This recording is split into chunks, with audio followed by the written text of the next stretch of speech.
Welcome back. This is Mr. Greenstein's Geometry, and we are in section 9.7, chapter 9. We're going to be talking about the law of sines and the law of cosines. This is a three-parter, so this is the first of three parts. The first thing we're going to talk about is in calculating obtuse angles and using our trigonometric functions. That's tangent, sine, and cosine. And if you look here, we have tangent of 150 degrees. So what would that come out to be? If you plug it into your calculator, you're going to find that something very unusual is going to happen. You're going to get a negative number. So if you type in tangent of 150, you're going to get negative 0.577. So you get a negative number. That's very odd. And then we take the sine of an obtuse angle, sine of 120 degrees, we're going to get a positive number. In fact, it's 0.866. If we take the cosine of an obtuse angle, we'll take cosine of 95 degrees, we also get a negative number, and this is going to be negative 0.0872.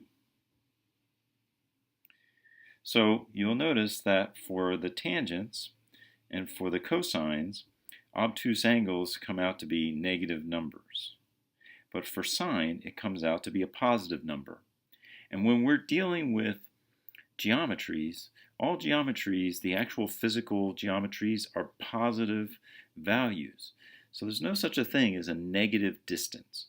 But remember that what we're dealing with here are ratios.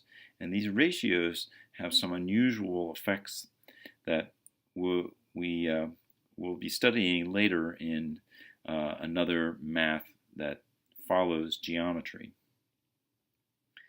Now let's talk about the area of a triangle. Calculating the area knowing only the side lengths. Well, there's one way to do it, and it's called Heron's formula. And Heron came up with this thousands of years ago, and he said that if you just take the square root of all these products, where P stands for the sum of A, B, and C, the three sides divided by 2, then you come up with the area. So if we calculate this out, we get P is equal to 10, and then we plug it in here and we get approximately 17.32, which is the area of this triangle. So what about calculating the area knowing only two side lengths and one angle? In fact, specifically, two side lengths and the included angle. Here we have the three sides, so we can calculate that using the three sides. Here we have two sides and an angle. Well, what we can do is we can first take this triangle as an example. So we have 5, 7, and we have 49 degrees as the included angle.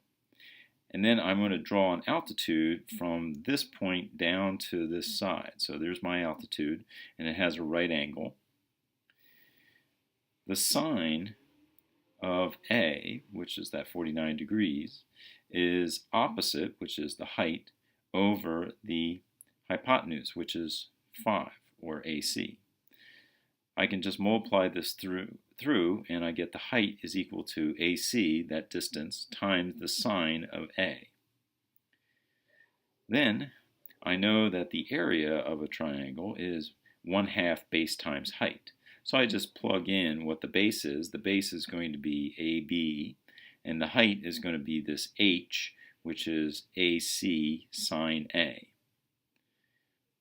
We can talk about this a little bit more generally. We can say that the side that is opposite angle B is called little b, and the side that's opposite angle C is called little c. So if we look at it that way, we can see that AB, which is this value C, we just plug that C in there, and B We plug that b in there for AC, and we get 1/2 BC sine A. So it's 1/2 the two sides times the sine of the included angle is equal to the area. And we can take that to the next step, and we can make a general statement. We can say the area of any triangle is 1/2 the product of the lengths of two sides. So two sides times the sine of their included angle. So depending on which sides and which angle I know, I could take the other two sides, BC, and then the sine of angle A times 1/2, I get the area. Or if I knew the sides AC and I knew the angle B, so that's the included angle between those two sides, I could take that and I could get the area. Or if I knew AB and the angle C, the included angle C, then I could use this, and any one of these would calculate the area. So let's actually calculate the area of this triangle. What I have is I have the two sides, 19 and 17, and I've got the angle 135, and that's the included angle.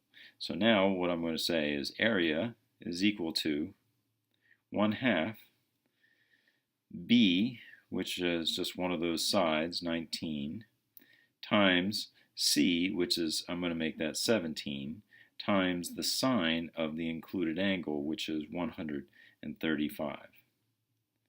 And if you plug this into your calculator, then you would find out that the area for this is 114.2 units squared. So that's how we would calculate the area of this particular triangle. And we'll leave it at this point, and we'll go into part 2 in the next slides.